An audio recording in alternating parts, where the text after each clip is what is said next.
Welcome to Equinox, where Rob and I are striking the balance between the light and the dark. This is episode 45, our first anniversary episode. Woo! My name is Joseph Darnell, and I'm joined by the one doctor on the show, Dr. Robert Carter. Hello, Rob. Hello, Joe. How you doing? I'm doing just fine. Congratulations, you made it to 45. Congratulations, so did you. Of course, you've done this before with several other podcasts, but hey, this one you did it, so I'm happy for you. Thank you. I think that this is one of my favorites. I've had shows that have come and gone and others still well underway about a wide variety of topics, but this has been one of the most rewarding. I think that we all need to give a round of applause to my generous co-host because he makes the show what Equinox is. Thank you.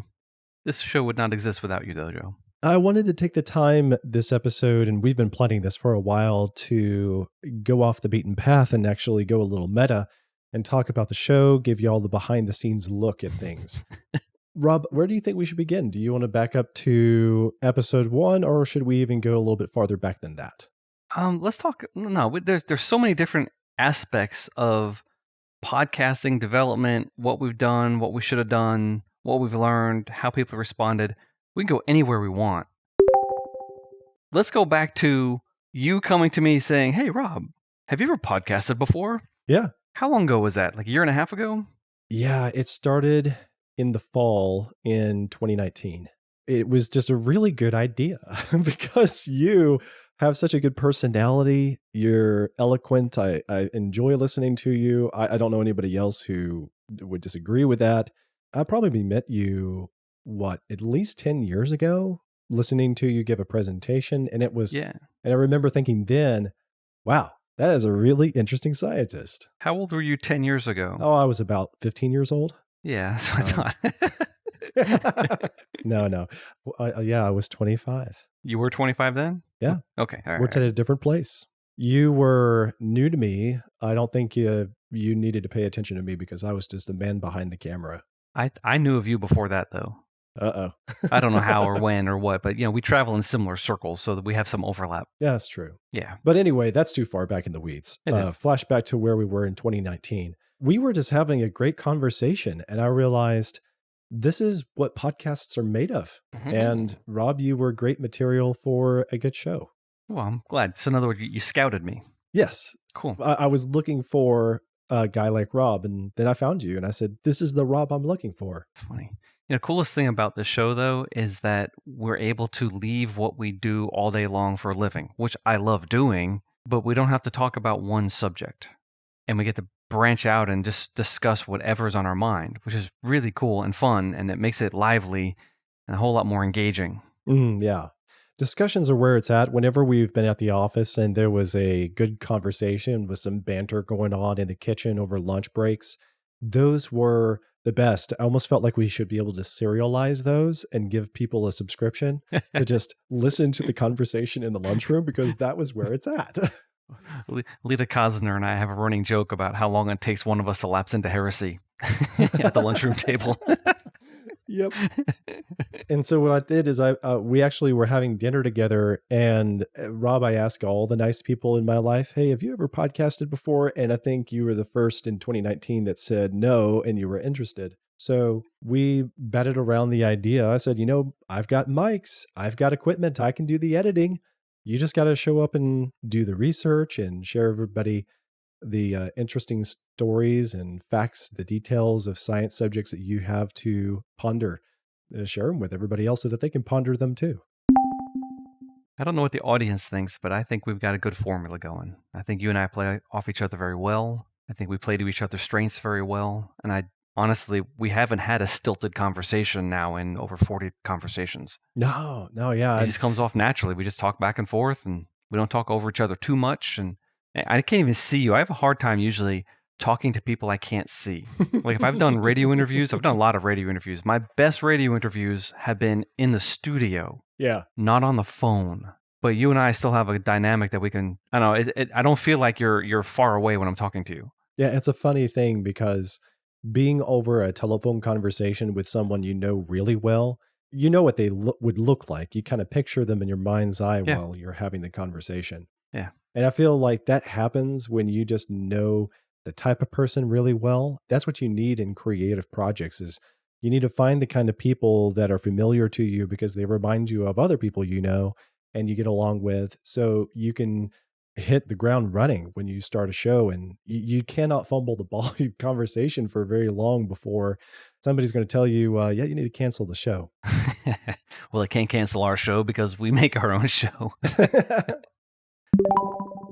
So, Joe, let me ask you a question. Uh-huh. How do you feel about what we've created? Oh, I feel great about it. The show is virtually everything that I was looking for. Cool. And it's everything I wasn't looking for, but when it appeared, I was like, this is what I want it to be. And it became that. Good, good. What I think that my favorite podcasts are, I'll just let you in on Joseph here. I'm a podcast listener at heart. I have over 20 subscriptions to shows. I try to keep up with them every week. Why I like to tune into them is because I love to hear interesting people that are willing to put their personality out there on the show. If I may go off the beaten path here for a second, Rob, a good example of this is called, there's another podcast called The Lazy Genius. Yeah. And my wife introduced me to this not too long ago. And I find the host very interesting, Kendra. The topics and the guests that she has on the show, she just has very personable conversation. But they're also talking about a lot of practical stuff too, and things that we can all relate to. And they make it interesting. And it's not always the subject I tune in for, it's for the people and how they carry the conversation. So I showed up because of the catchy title, Lazy Genius, but then I stuck around for the people that were making it something worth listening to. Cool. I might have to look into that. Mm. Most of the podcasts that I listen to, and I voraciously consume podcasts, most of them are history podcasts.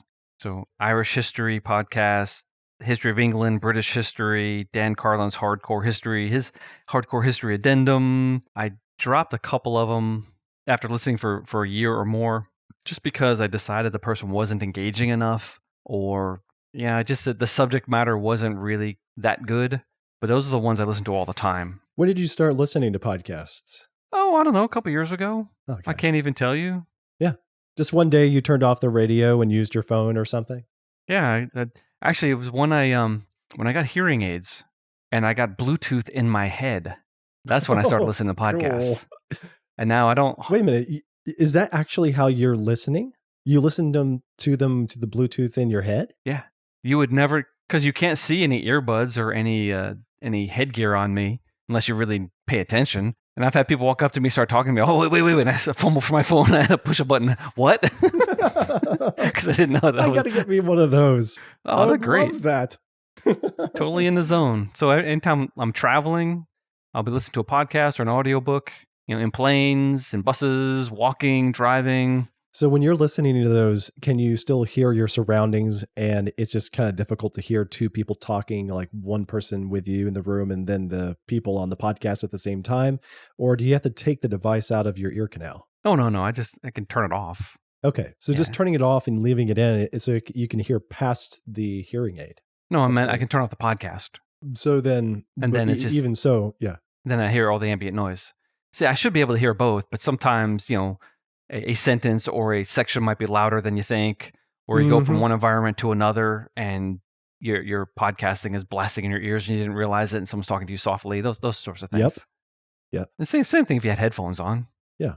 Well, interesting. Anyway, so what I love about Equinox is I haven't spent a whole lot of time concentrating on science, but it was my favorite classes in school years and years ago. And one of my favorite genres is sci-fi. Some of my favorite storylines have been sci-fi, so, for all time. They've been just great. Then when we were hitting it off, I realized, wow, Rob knows a lot about a wide variety. And this is the kind of conversation that I would like to have and be able to share with others, because I think that this is really how people like to learn about anything new. I wanted a good show where we could share interesting conversation, good stories, learn some interesting facts, and explore topics that a lot of people like me really are interested in these things, but we don't know where to go. We don't know where to find a good conversation. And sometimes you just have to be the makers. Well, I will tell you that some of the subjects that we've done, I had to do a lot of research for, because you said, let's do this. I'm like, I don't know anything about that. And so I just poured into it and figured out an hour's worth of material to talk about. And some of them we had too much material and we ended up skipping the end. That's fine too. Or creating two-parters. Or doing a two-parter, yes. But I have learned a lot this year also. A tremendous amount on a whole range of subjects. Things that I might have dabbled in a little bit, but didn't have an expert opinion on or expert knowledge on.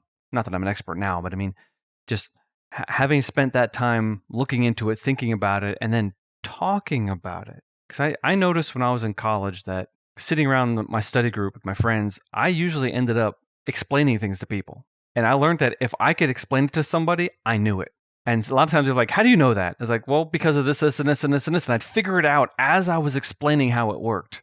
And that's a lot of what I'm doing here on this podcast is here's an idea and I've got, 90% of it. And then as I'm talking to you, like things just click together. Like, oh, of course, that's how it works. Yes, yes, yes.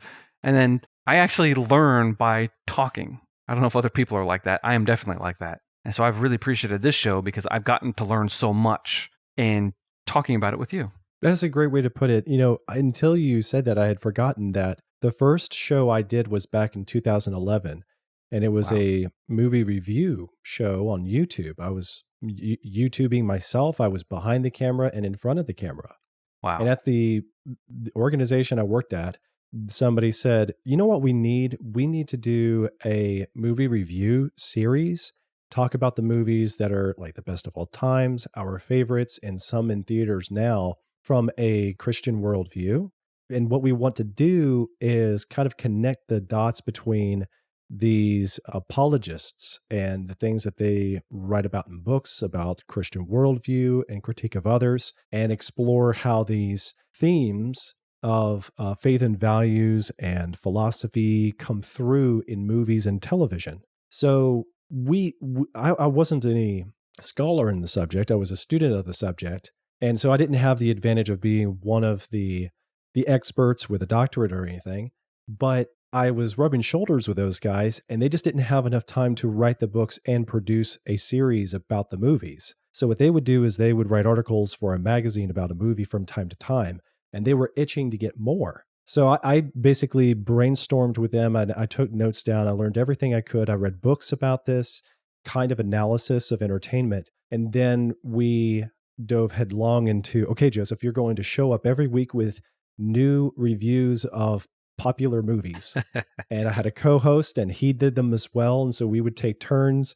He would do one week, I would do the next week. Cool. We learned so much, just like you were saying. We learned so much because we thought we knew a lot about movies until we had to analyze them and share what we had discovered. Yes. It was great. It was a huge year for learning. How many episodes did you do? We did 70. 70, wow. In 1 year. Oh, in 1 year? Oh my. Right. That's a lot. So we had a few weeks that we had double episodes. Wow. And, but that was the thing, is that if there's anything that you have a personal interest in and you think you know a lot about it, you don't know how much you know and how much more you have to learn until you have to share it with others. And I know it's good. You talk for 5 minutes and you're like, wait a minute, that's the end of my knowledge.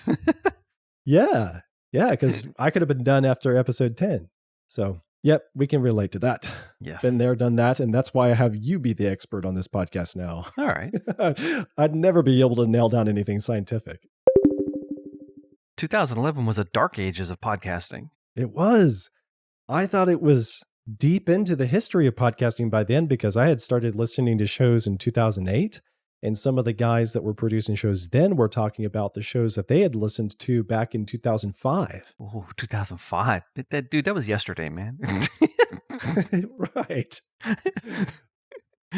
Oh, man. The first podcast I listened to, Rob, I think they were about gun ownership. Yeah.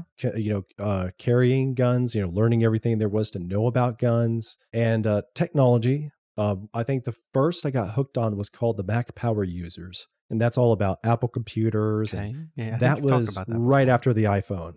Those were good times. And it was when I heard shows like that I realized I really wanted to give back to the internet in this way if I could also make shows. Man, if I started a podcast when I was your age, it would have been called Why I Love Commodore 64. That would have been awesome. That would have been great. I would listen to that. I love that. That's still my favorite computer of all time. Bar none. Best You know, computer ever. we're going to have an episode just about computer technology. Oh, we could and do the that. history. Oh, yeah, like the computer technology Yeah. we've seen in our lifetimes even. Oh, yeah. So many things. I remember a computer scientist giving me the rundown once because he was enjoying this over lunch. He was like, hey, let me tell you about the history of computers. And he started giving me the lowdown. Cool. That was a very entertaining conversation. I remember there's an episode of The $6 Million Man when I was probably in like 3rd or 4th grade. And they had replaced Steve Austin's friend with a robot. And he started getting suspicious. So he asked him a question. And then he asked him the same exact question again. And the robot replied in the same exact way. And then they flashed back to the control center where they're trying to control the robot with a radio. And they had one of those cabinet-sized computers with the reel-to-reel tapes. And it had stopped and was trying to go backwards. And the guy's like, oh, I couldn't stop it. I'm sorry. Yes. Trying to control a radio control robot with a reel-to-reel computer. Right. See, I just missed the original floppy disk days. Like the ones that I got were the ones that were about the size of a 3x5 card or more square. 3.5. I started with 5 1/4. One time I saw an 8-inch. I've never used one, but I have seen an 8-inch floppy drive. Nice. Or floppy disk, shall we say. I saw a bunch of old ones thrown in the trash. I never got to see how they were used in person. All right, we're going to have to do a history of computers in our lifetime because I'm going to tell you the story of K-Pro 4 and Howard Cosell and the original script for Star Trek 3. Oh, I love this idea. Because my mom typed it. Looking forward to it. And that is why you're going to tune in and listen. Oh, okay, we'll save that one. Yeah. Well then, Rob, speaking of which, I was going to mention in our queue, I just added the one about computers, but real quick, I'm going to mention 1, 2, 3, 4, 5, 6, 7, 8, 9, 10, 11, 12, 13, So I'm guessing we have about 30 topics in the queue at the moment. Okay. We are going to get to all of them. This thing is constantly shrinking and then expanding as we just think of new things in the shower. Yep. And then you can't remember when you're out of the shower sitting at your computer. Oh, what was that? Yeah. I've done it many times. Well, that's why I take my phone into the shower now. It's waterproof. I set it on the shelf. If I get a good idea, I rinse my hands of the soap and then I dry them off with a towel. And then I write down, I'm going to have to add this and do this in Equinox in a future episode. Oh, that's amazing. No joke. I keep notes in the shower. That's amazing. I get ideas in the shower. I'm sitting there, I got super hot water. And I basically turn myself into a lobster. I treat the shower like a sauna, honestly. I spend way too long in there. But when I'm done, my brain is filled with ideas because I'm just relaxed and just, whatever. I'm not thinking about anything in particular, but I'm like toweling off and getting dressed real fast and trying to run across the house because I have an idea that I have to start working on. I know. I need to get you that waterproof like notepad that you can put up in the bathtub and use that. They make those things, Oh, yes, I do. I am a marine biologist. I'm quite well aware of waterproof notepads. Well, that's what you need in the shower. I feel like Kramer is just telling you like, well, that is how it's done. I wanted to mention some of our favorite episodes. We've got 44 already behind us. Yeah, I brought this up and I wrote down on the notes, what is Joe's favorite episode? And then I wrote, what is Rob's favorite episode? I left it blank, but go ahead. What are your favorite episodes? One of my favorite podcasts, since we're going to reference other podcasts now, one of my favorite shows is called Top 4, and a husband and wife just talk about their top 4 in a category, like their top 4 favorite donuts or the top 4 favorite music albums. Who knows? Boston Cream, Boston Cream, Boston Cream, and Boston Cream. Yeah, that's kind of how they make their own lists. Albums, Boston, probably Van Halen, even though Running with the Devil's not a good song. It's an amazing song. Maybe some Beatles. I don't know. 3 and 4 would be hard to do. I probably throw in Beethoven's Fifth Symphony. It's number 4. Oh, that's not a bad choice. Interesting. So I'm going to try and scale. Going to try and order my rate. Yeah, the ones I rate here, kind of like that. I have my top 3 or 4 or 5. I love all my episodes. We had the first annual Nobel Prizes episode earlier in 2020, and I loved that approach. Really? And we had a blast. It was a good show. Yeah, that was fun. Having just a variety of things that had happened in 2020 that were interesting to get away from the usual talk about in the news more pandemic problems. Other things happened in 2020. I think I enjoyed the Ig Nobel Prizes episode even more because we just laughed our way for an hour through that episode. That was not a bad reason to make that a favorite. I think both of those are tied. But I also enjoyed, we only get to do this sort of thing once. We had the two-parter for Who is Rob Carter. I really enjoyed that. Really? That was one of those places where we broke ground, kind of stretched ourselves because we got away from the topics and allowed you to go into, your likes, your history, and go on rabbit trails and kind of explain to where you arrived at today. And that's what I want to do with Equinox is continue to expand the Equinox universe where there's no science subject that we'll leave untouched. We'll talk about Elon Musk as well as ancient DNA. I can't wait for that one. I've been watching some Elon Musk videos lately. Well, he's always an interesting topic. That's funny because the Who is Rob Carter ones are at the bottom of my list. I don't blame you. I won't even listen to them. If we had episodes about me, I'd be saying, what? Why are we doing this? Yeah, exactly. I can't. I've been listening to some of the old episodes lately just because my other podcast, I ran out of all my podcasts. Like, oh no. It's like, oh, I can listen to Equinox version number 1. So I've listened to like 1 through 5 lately. The Who is Rob Carter is pretty early. I don't know what it was, like 10 or something like that. Yeah. And I'm going to skip over it. I can't listen to myself like that. Well, so as a member of the audience, like I said, I'm not a podcaster first. I am a podcast listener. And as a listener, one of the things I like is that learning what it's like to be the cook in the kitchen, so it's like one of those cooking shows where you get to learn about how to cook, but the reason you tune in is because you get to learn about what it's like to be the cook and where they have come from and how they have arrived where they are now. Since we're interested in science, I'm not just interested in what science has taught us and the discoveries we've made. I'm also interested in scientists, and we don't hear enough about what their experience is like and how they became one. So you were one of my case studies. Oh, very interesting. For, what do we call it? Anthropology? Is that what that science is called? Maybe. Or if this is a psychology class, you would have made me your senior thesis. Yes. Mm-hmm. Oh, and it was also because of you. Some of my other favorite episodes of Equinox were the fantastic bees and where to find them, parts 1 and 2. All right. And learning about beekeeping and beehives and the bee life, the colony, the queen, how that all works. And looking forward to exploring more about bees when we have our own this season. That's right. They're going to come at the end of March. Yeah. Hey, have you replaced the wax in your frames? Nope. Okay. But I'm going to be ordering that and my beekeeper suit, one for my son this weekend. Oh, okay. So I get my beekeeper suit back? Yeah. I'll give you all your tools back you want. I still got some of the leftover materials, the wood lumber. Okay. Oh, are you going to paint yours? Have you made up your mind about whether you're going to paint it? I haven't made up my mind yet, but I think I'm going to. But mine has not been sitting outside like yours. Mine's been under my overhang on my front porch. So it still looks brand new. I'm thinking I'm going to paint mine pretty soon, and I'm going to let my son help me pick the color. Yes. Because he's going to be doing it a lot with it. Watch out for the type of paint. I would look up what paint is safe to use on a beehive. Thank you. That is a very good suggestion. Specifically, I would worry about primer. Like I wouldn't use Kills primer. Oh, okay. I wouldn't. I don't know. I don't know the answer to that. And so I would definitely check first. And you don't want something that with like a stain or anything like that because the aroma might chase the bees away even a month later. I don't know. I'm making that up. So, Rob, let me ask you a question. Since you cannot pinpoint your favorite episode to date, imagine what your favorite episode would be about. What would that be? Past or present? It could have been one we've already touched on or one you can see in the future. Honestly, having listened to some of the earliest ones recently, I really enjoyed Stopping the Sun Moving the Earth. That was a good it's one. the history of scientific exploration, how people figured out that the Earth goes around the sun, I think is fascinating even still. And I enjoyed listening to that one.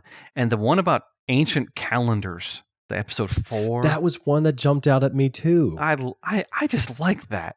I like the exploration of science. I like watching people figure things out. And I love it when you have something you have absolutely no clue how something works and someone says, oh, this is how it works. That's my favorite part about science. And so those 2 episodes particularly struck that. But one of those early ones, it might have been Charles Darwin Part 1, like episode 5. That was like, middle of March. One of those back there, we just started talking about the coronavirus. And it was like, hey, there's this new thing, and schools are going to be shut for 2 weeks. And this is crazy. You can't shut school down.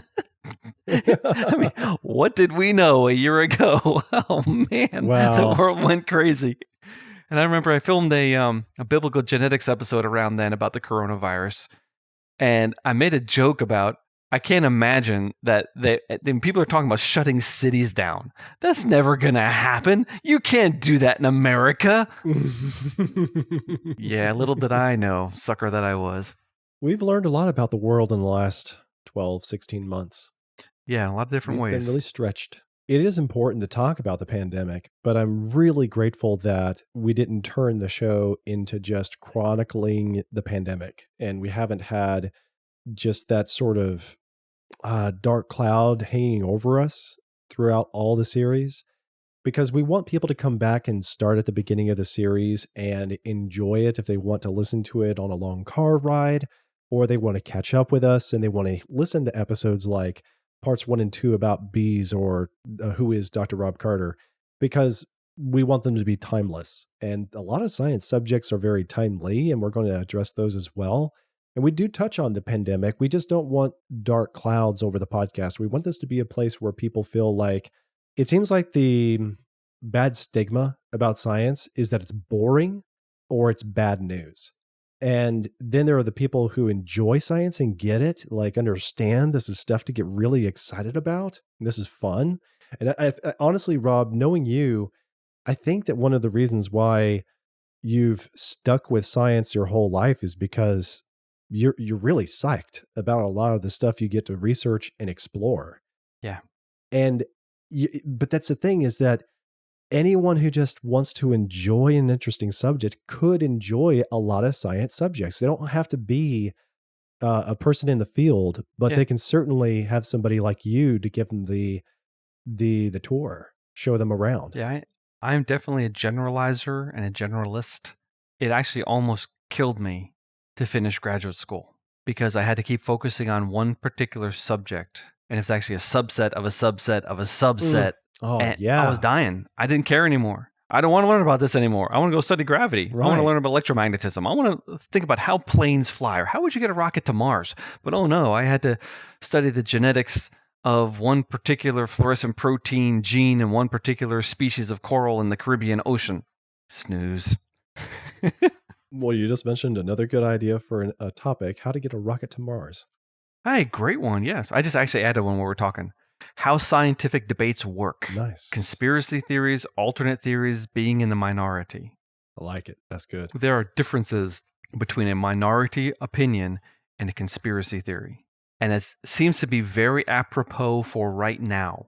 Because, I mean, I know so many people who are saying so many alternative things online. Yeah. And it is so hard. No shortage of that. It takes hours to parse through that material before you say, okay, no, this is actually the answer.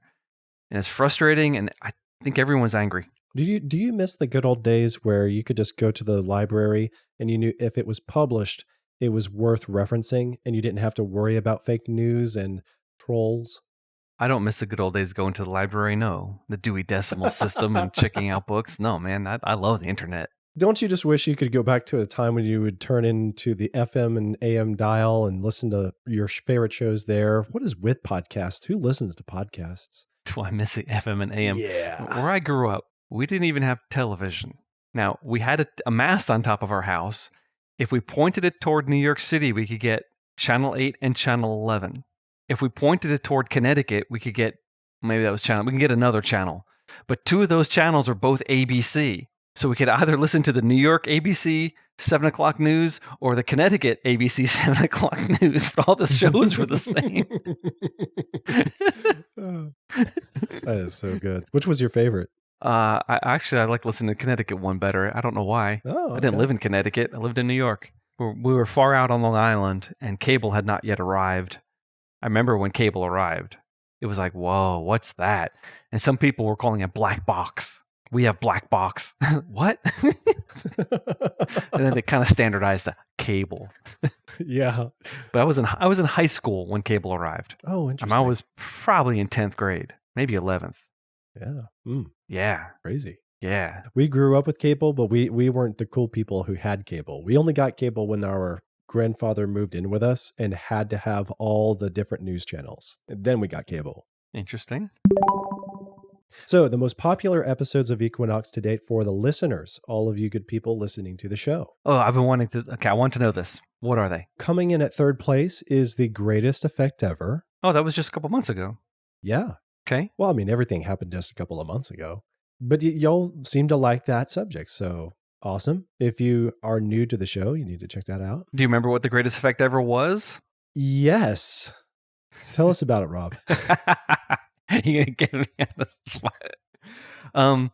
It was the idea that a moving electric charge produces a magnetic field, and changing magnetic fields move electric charges. Yes, exactly. And that effect rules our modern world. Cool. So people like that one. Yeah, very popular. And then we had another one. That first one there, The Greatest Effect Ever, it does seem to touch on innovation technology a little bit. But coming in at second place was Mysteriously Advanced Ancient Technology. I'm very proud of the fact I came up with that topic. That was last summer. When did we do that one? I'm checking. Okay, September 24th. I thought it was longer ago than that.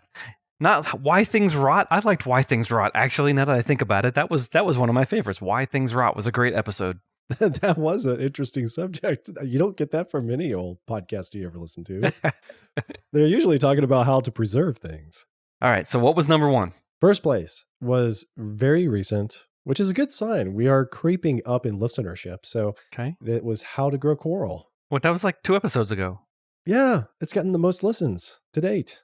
Well, that's surprising. It's crazy as a single episode. Because out of all the things that I wouldn't expect that one to have piqued so many people's ears. Yeah. Huh. It was a fun subject. And I think you made a good execution. So what I'd like to believe is that, well, let me take a step back. So I've done a lot of study over the years about how podcast listenership works. There's a lot of people that come and go on a regular basis. Okay. And then you have your loyal few. And the loyal few will listen to every episode. So you would think that the podcast number of subscribers would be so consistent that you would almost have the same download numbers every episode, but really you don't, because you have people who are aspiring to listen to podcasts. So they subscribe to something, but they never make the time to listen to it and they forget they subscribed. Then you have the people who have abandoned the subscription app that they were using. And when they do that, they no longer have the subscription they had. Yeah. And they forgot what they were subscribed to. Yep. I can see that. For a lot of very human error reasons, a lot of people come and go. And then you have your core people who catch on. Usually those are people that kind of like watching a show that you really get into, like The Office or WandaVision. You know, if you can make it past the third episode and you watch the fourth, you're probably going to stick with it through the whole season. And those are your loyal listeners that are going to actually tune in for every episode. They're going to listen whether you're talking about corals or not. Okay. But then, Rob, there's just people that tuned in because the show was called How to Grow Coral, or because they just discovered us that recently. That's cool. Speaking of which, we'll get to what our numbers are in a little bit. Okay. But I wanted to back up and also talk about how do we choose topics. So, Rob, what is the rhyme and reason? What do you think? Well, we started off with a list and we just started going through them. And you're like, okay, which one do you want to do first? You know, what's next? And then we're like, hey, let's do this. And it's like spontaneous. Oh, let's do it today. And we just threw it in there. So some of those ones that we did were literally off the cuff. And some of those were the better ones. True. But it's usually a couple of hours at least. Yeah, you can't always invent serendipity. Yeah. Try. I mean, almost every episode is several hours of research at a minimum.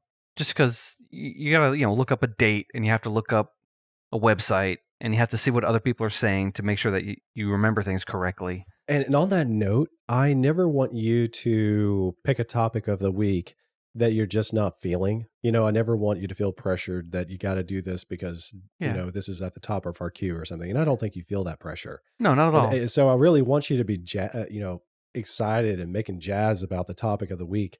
And if you get the idea the day of, then that's awesome. Yeah, and we've done that a couple times. But a couple times also, you're like, Rob, you sound kind of like a little down this week. Why don't we just skip this week? I'm like, okay, yes, please. Yeah, see, you got to know when to say no. And we have 45 episodes and 52 weeks of the year. Yeah. So I don't mind skipping a couple of weeks. Don't worry, guys. It doesn't mean the show is canceled. Unsubscribe. The people are never coming back with a new episode. No, we're going to be back soon. But we need a break every now and then. I think most people binge listen anyway. Mm-hmm. Probably. And so if we don't, it's not like everyone's sitting there going, oh, it's Wednesday, man. It's Wednesday, 10 o'clock in the morning, a couple more hours. The new Equinox is going to come out. I don't think people are doing that. Yeah. And so we haven't necessarily come up with a topic yet that we wanted to cancel and, you know, skip entirely, but we have ideas incubating, and we haven't flat out said no to any particular notion we have had. Like, we've had funny ideas for April Fools. We've had ideas for more sci-fi movie reviews. I've dabbled with the idea of like a book review, but that would mean a larger commitment that we actually read the thing. And you have, speaking of which, you do put in the hours of research, to which, you know, I'm eternally grateful, you know, prayer hands thankful emoji at you for all that extra effort. If anybody's wondering, Rob does all the front-loaded pre-production effort and work and research. I'm doing all the editing. My wife and I are editing the show. She started about 20 episodes ago, and I've been showing her how to edit a podcast. Yep. And she does it off of her MacBook Pro, and she's very happy to do so. If she can't do it for the week, then I'll edit it. And it has been really good. She does a great job. She does. I'm very grateful for that. But even so, whether she edits the show or I edit the show, we're actually spending in the neighborhood of 4.5 hours per episode. And the recordings are not a whole lot longer than what the audience gets. So what we're doing is we're editing things for when we talk over each other. We want it to be as natural as possible so that the audience can hear most everything that we did say intentionally. And a few times we have unfinished sentences that really didn't go anywhere. So we got to decide, does that a half-finished sentence get removed or does it stay? And then there's, you know, the occasional cough. But then there's also, Rob, I have no nitpicks whatsoever, but I got to tell you that it's a very different experience having a conversation with you like this, where we are on mic and we have our headsets on and we're just talking, versus editing. Because when we're editing, I'm always tripping over my words to find how I want to say a sentence. And so I'm always editing myself because I just didn't find the words, and I am like Porky Pig, and I tripped over the first 5 or 6 words before I landed the sentence I wanted to say. Well, knowing how much editing I do on my biblical genetics videos and podcasts, I think I understand. Yeah.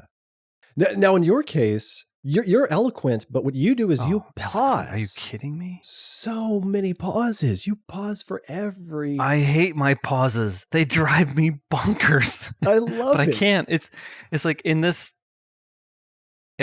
just did it right now. See, if I'm going to try to say this without ever pausing. Let's see. I have to do it. See, the thing is, I have to talk slowly if I'm not going to pause. I just paused. I'm thinking as I do this. I don't have a script. I don't have anything pre-planned. My brain is like, okay, what about this and this and this? And I'm making decisions as I go. And this requires me to pause every once in a while so I can think of my next sentence. Mm-hmm. But it drives me nuts. And it's good. What I love about it is that I've edited a lot of people for I'm a creative professional. I edit people's presentations all the time. Rob, what I love about yours is that you pause, but whenever you continue, it sounds like you hadn't paused. So as an editor, I can run up together your phrases and it sounds like one continuous thought. Whereas I can't do that with anyone else. Their phrases are all broken. I cannot speed them up. I can't do that to myself. Well, I'll tell you what, listening to myself now, being at CMI and doing audio and video with them for a long time and being a school teacher before that, I've practiced a lot of speaking, and I've listened to myself now for the last couple of years, especially this last year. I've listened to myself a whole lot. And I think one thing that Equinox has done for me personally is made me a better communicator, because I'm not just talking, I'm thinking about what is this going to sound like on the final product. So I'm trying not to slur. I'm not trying not to. I do have a lisp when I talk, and I've always had it. And in fact, it used to be when I was a kid. They put me in a special speaking class because I couldn't talk straight. And when I got braces in 6th grade, they put tongue spurs. They put these little metal things sticking backwards on the bottom row of my braces that would stab me in the tongue if I tried to stick my tongue out. Oh, they that's hurt. barbaric. But it kept my tongue in my mouth, and all of a sudden I'm talking, not with lisp, talking like I got a chaw in my mouth instead. That's true. Well, and then for the audience, I wanted to mention too, thank you everybody who has written us comments, given us feedback, giving us a thumbs up, and shared this with friends and family. Yeah. The podcasts don't get bought and paid for advertising. You're not going to see Equinox advertised on a YouTube ad. We don't want to do that to anybody. Any good show survives, lives, and dies on the audience just sharing it with people, letting them know. Yeah. Because, people do turn us up in search engines, but it's going to be really hard to find a good science subject or podcast that isn't one of the mainstream ones with a huge audience, with a big production, with a big budget, with someone like Bill Nighy or the like. Those shows are huge and they get enough marketing with their celebrity status.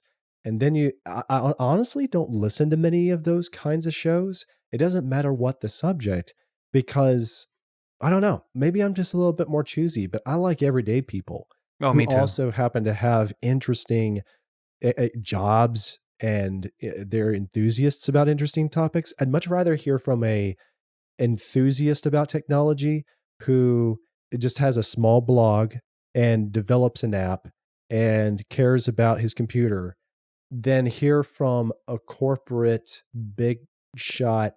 Like even though Elon Musk is a very popular figure and people love his interviews, I'm more interested in hearing from somebody else like me tell me everything they know about Elon Musk that they find interesting than actually listening to Elon Musk.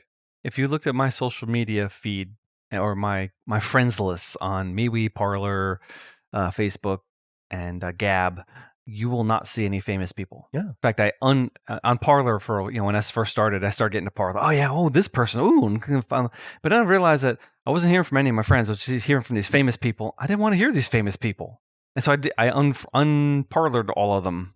So yeah, I agree. Yeah. So the people I want to listen to on social media and in podcasts are people that I would want to be friends with in real life. Yes, I like that. And so I just want to be a friendly podcaster, your friendly neighborhood podcaster. I just figured out my tagline. Excellent. But we've also got topic suggestions from our listeners, and we thank you very much for those. Yeah. And we're serious about this too. I would eventually like to have a part of the show on a regular basis where we answer listener feedback or answer their topical questions. And we don't do that yet because we're waiting for y'all guys to speak up. And, it's not that hard. You can reach us on email, through YouTube in the comments, as well as through our Twitter profile, Podcast Equinox. And you can write us and say, hey, here's my feedback. Here's a question. You said something, Rob, it's crazy.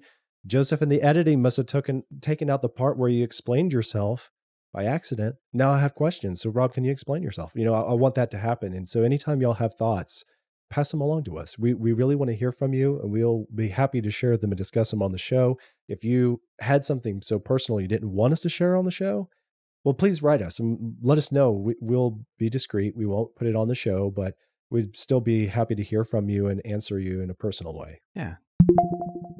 So Joe, moving on to the next subject. This is going to be hard for you because you're the technology geek. This show would not exist were it not for your understanding of how to make the show. Can you tell us how the show is produced? So other people listening like, hey, I want to do that too, or I think I could be a podcaster. How do you make this a reality? Yeah, it's really fun. Now, if you are content to be a listener only, I think that you'll save yourself a lot of time. But why you get into podcasts now is because you're interested in it as a hobby if you want to produce the thing. So it's sort of like picking up bees. I'm getting into bees as a hobbyist, but I'm at the beginning. I don't know what I'm doing. I'm nervous. So I'm watching videos on YouTube about how to be a beekeeper.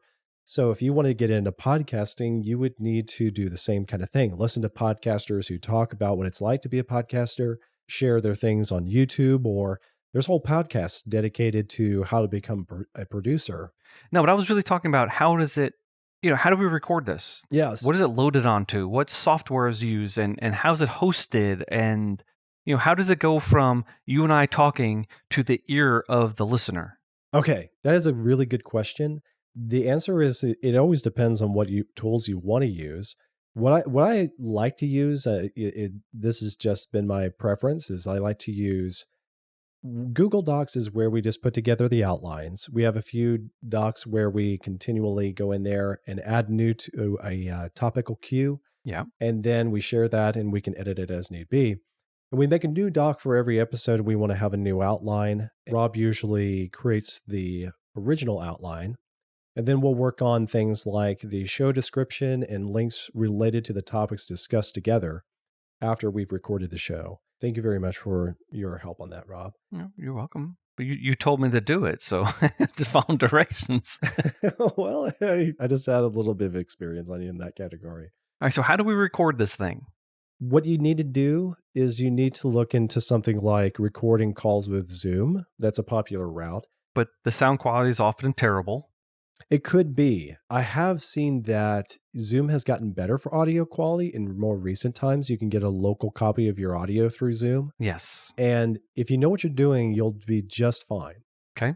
That local copy thing is probably the key.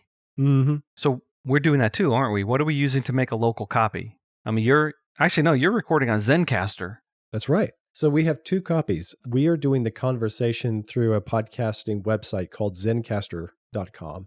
I actually know the developer. Years ago, I interviewed him for another podcast I used to make. Zencaster was made for podcasters. It is just a place where you can stream the audio, have the conversation, and you could technically get by with downloading the audio copy from Zencaster and editing that. You wouldn't need to do a lot, but the audio will be lightly compressed. So what I prefer is to get a local copy, and I use a Mac, so I'm using the built-in software called QuickTime Player. Not a lot of people do it, but it's pretty straightforward. It's easy. You get high quality audio, and QuickTime just lets you hit record. So what I'm doing is that is my main copy of audio that if for some reason, if QuickTime Player does not save the file, then I can fall back on my Zencaster file. But that has only happened to us once in the last 44 episodes. And thankfully, the QuickTime Player has just worked really well. And then, Rob, in your case, you're using Audacity still? Yes, I'm using Audacity because I do not have a Mac, nor shall I ever, I hope. I'm sorry. Well, the fun thing, too, is that Audacity is available on Mac and PC. So you would know, if you know your way around Audacity and get tutorials online, then you could always pick up a different computer. Just saying, Rob, you could make the switch and still know how to record the show. Yeah, all right. And just so the audience knows, we've had to fiddle with a lot of things. We do a recording, it just doesn't sound good, and too bad, we have to just use it. Or we do 1 week, and for some reason, it sounds different than the week before. Right. And we have no idea why. So I don't know. So next time, okay, try this, try that, try that. So it wasn't 100% seamless, but it was really easy. Right. Most of the time. We started recording the show together in person at the office studio. Yep. So we were using my MacBook Pro. We were recording through GarageBand, which is just a reliable and inexpensive way to record musical instruments, but it also can record regular microphones. So you would record it there and then move it to Adobe Premiere Pro for editing. Ah, yes. Now you're using a video editing software to edit the podcast. And so am I, honestly, because I didn't know any different. But why are you using a video editing software to edit the audio?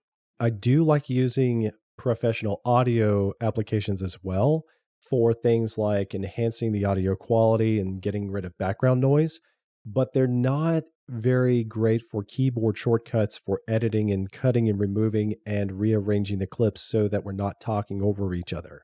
Ah, Those kinds of functions are done more easily with keyboard commands in Adobe Premiere Pro, where for whatever reason, video editors like to use the keyboard to move around their clips, to mute them, to raise and lower the volume, to apply effects. And so even when you're dealing with audio, you can manipulate your audio in a variety of ways more or less useful. So in video context, you're editing a lot of video interviews and you're trying to eliminate background noises and you're combining music and sound effects and vocal lines in a video context. Well, I think like a video guy, most of my production has been video over the last 15 years. So I'm familiar with those keyboard commands and it just makes sense. It clicks. And I know that the audio applications, while very professional and can do some very clever tricks with audio, they don't support the level of editing from the keyboard that I prefer. now see, I was doing it using Premiere Pro because after struggling with terrible video editing software, I finally arrived at Adobe Premiere Pro. Even though it's a subscription thing, it costs me money per month. It's so much worth having that compared to the free ones. And after I do my video, I rip the audio out and just save that, do a little 5-minute intro, and then save that as a podcast. Yeah. I didn't even realize that people didn't do that normally.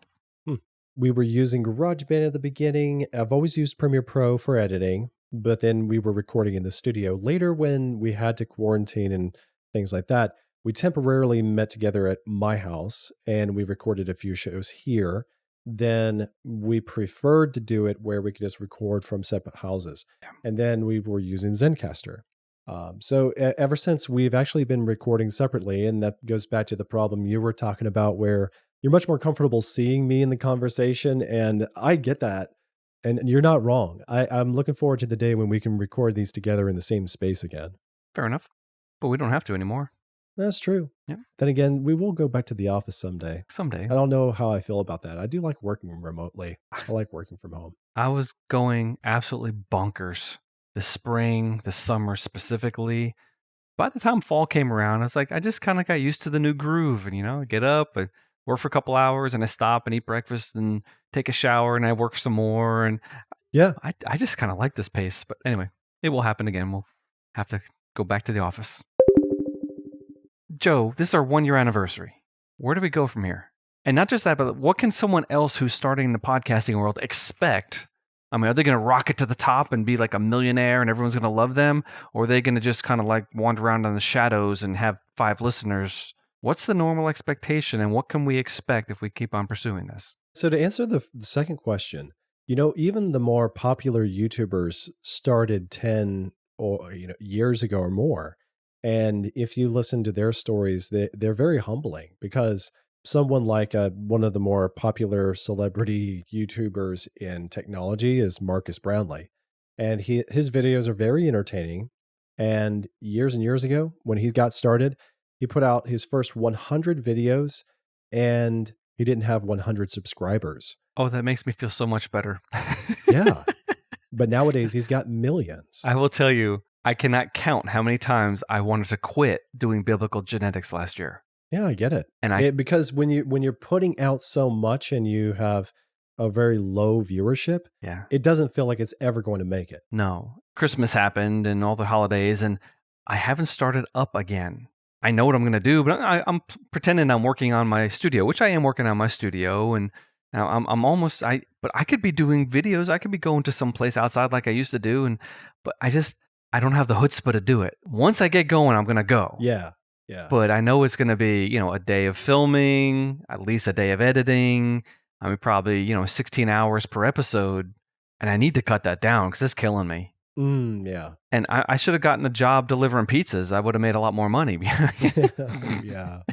Well, yeah. Don't become a podcaster if you want to be rich. No. Oh, by the way, audience. Hey, Joe, tell the audience, how much money have we made off of Equinox? Well, we haven't made 3 cents. We have not made a single dollar. That's right. Because we're not doing this for money. No. I'm doing this because I love doing it. This is one of my favorite hours of the week, is talking to you about some random esoteric topic in science. I just absolutely love it. I always look forward to this. What I feel like about that is that I'll do it as long as I can because I love it.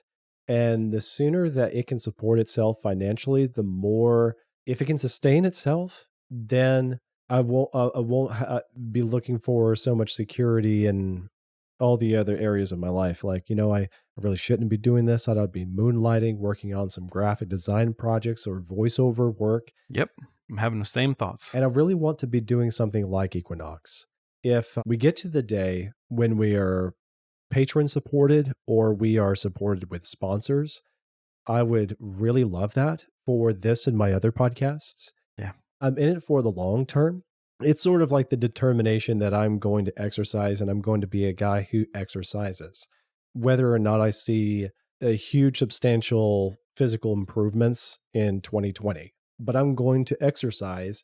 I'm committed to it. I'm going to do this as long as I can for life, whether or not I get the results I want right now. And podcasting is a lot like that too, where Yeah. you go to the gym 3 times a week and you just didn't really lose any weight and you didn't feel good about it, but you do it for enough years and you feel a lot better about it and you get results. The people that are successful are the people that ignore today. Yeah, exactly. Because if you pay attention to today, you're going to be miserable. You don't think about it. It's not there. Your results of today are irrelevant. Tomorrow's results. One of the good rules of thumb I've heard for a lot of small businesses is if you can just improve 2% per year, then you've got a very sustainable system and you can make a huge difference over time. Okay. That is kind of where I'm at with podcast development. Yep. So I feel better today in terms of our growth, Rob, than I think Marcus Brownlee did about his first 100 episodes on YouTube. Like I said, he didn't have even 100 subscribers at that time. From the looks of it, from what I know about our stats, I do look at them on a regular basis. We have an average of a little bit over 200 regular subscribers each month. Awesome. Thank you, subscribers. All of you, cumulatively over 900 downloads a month. Oh, good for us. I didn't even know that. Ordinarily, you don't actually get to know how many of those are played. Yeah. That's how many people have downloaded them to their phones or whatever they use for subscriptions. Oh, Joe, that's exciting. Because at this time last year, we had 0. Right. And so we're starting off this second year at not 0. We're starting off at close to 1,000 views or listens per episode. That's fantastic. Yeah. That motivates me and excites me. I did not know that. Thank you for saying that. I wasn't trying to keep it from you, but I've asked you several times throughout the year, hey man, how many listens we're getting? How we doing? You're like, oh, I don't know. It depends. it does fluctuate. Yeah. Yeah. So that there are episodes where it dips under 200, and then there's been a few episodes where it went well over 200. Okay. And then we have examples where we have months where we went over 1,000 downloads, and others where it was less than 1,000. Okay, per month. Okay, that's yeah, and it's consistently on the rise. All right. That's what I about expected, and it's going good. I've had other shows where I had 5,000 listeners at certain points, so the growth isn't always very gradual, 2% per month or a year like that. But at the beginning, it is. Well, I had one biblical genetics episode where I got, I think, 170,000 views, and the next one was in the hundreds. Yeah. And I was rather shocked. I was like, oh, come on. But again, I kept plugging away and I did it for an entire year, and I'm ready for year number 2, because the people who are successful at this are the people that simply keep on going. And going back to your question too, Rob, about sponsors. Yeah. For one, I don't want to discourage the size of our listener growth. When you're small, you don't want to introduce the sponsors too early. True. I have had sponsors before. I've had a great relationship with them, and I've had success with them before. And I want to introduce sponsors when I know that the size of our audience is large enough to benefit them as well. And sponsors are looking for audiences in the thousands before it is interesting to them.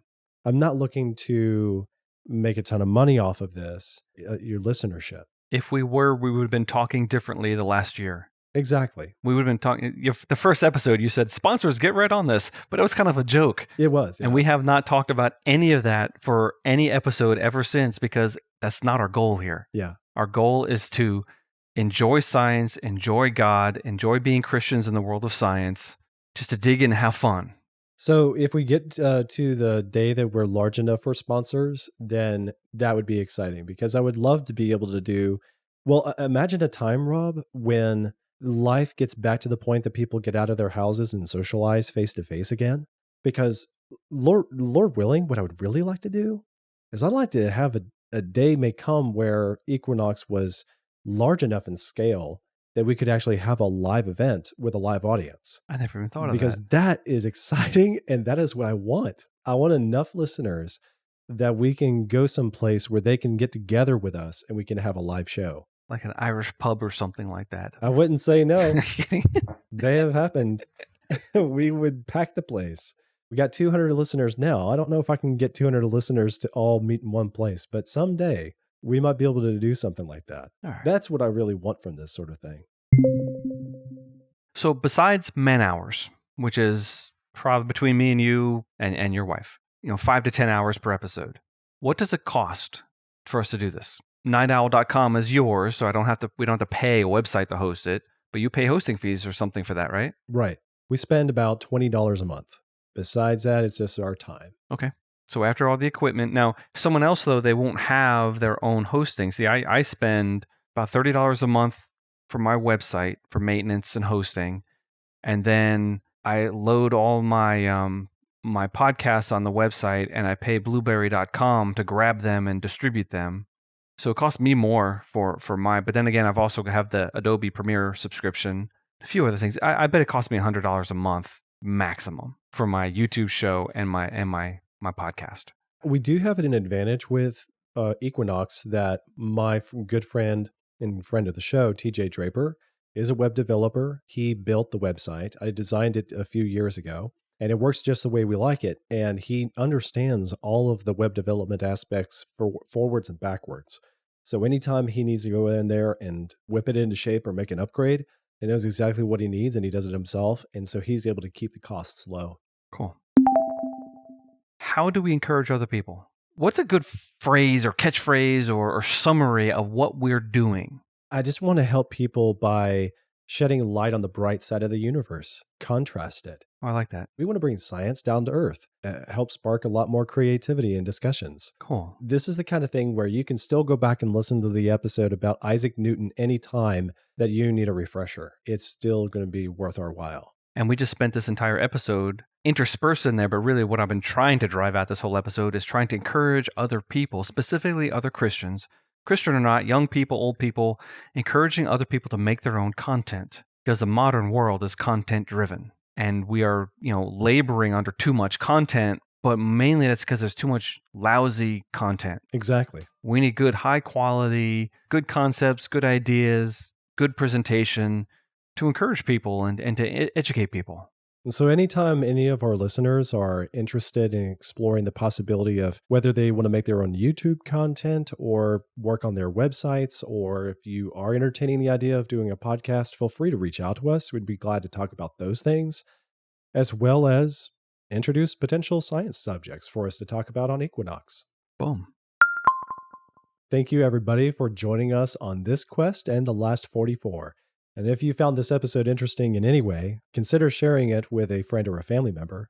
And if you want to dig deeper into these topics, like we've already mentioned here, or the other science subjects of the series, you can find links to the stuff that we've discussed in the show notes on the website. We keep mentioning the website. That is nightowl.fm/equinox/45. The show notes are also with this episode if you subscribe to the show in an app on your phone, or if you're on YouTube, they're not there. So there is a link in the show description if you want to get to them. You should also check out Biblical Genetics, where Rob's making his other videos encourage him to continue and get into second season. Biblical Genetics is also available on Facebook and YouTube. He's on Gab and MeWe, and you can find his videos and join the discussions in the comments with those videos. If you want to find me, I'm at JCS Darnell on Twitter, or take a listen to my other show, Hi-Fi, which is available at nightowl.fm. And as I mentioned, we are at Podcast Equinox on Twitter if you want to catch up with us there. Until next time, goodbye, Rob. Goodbye, Joe. You've been listening to Equinox.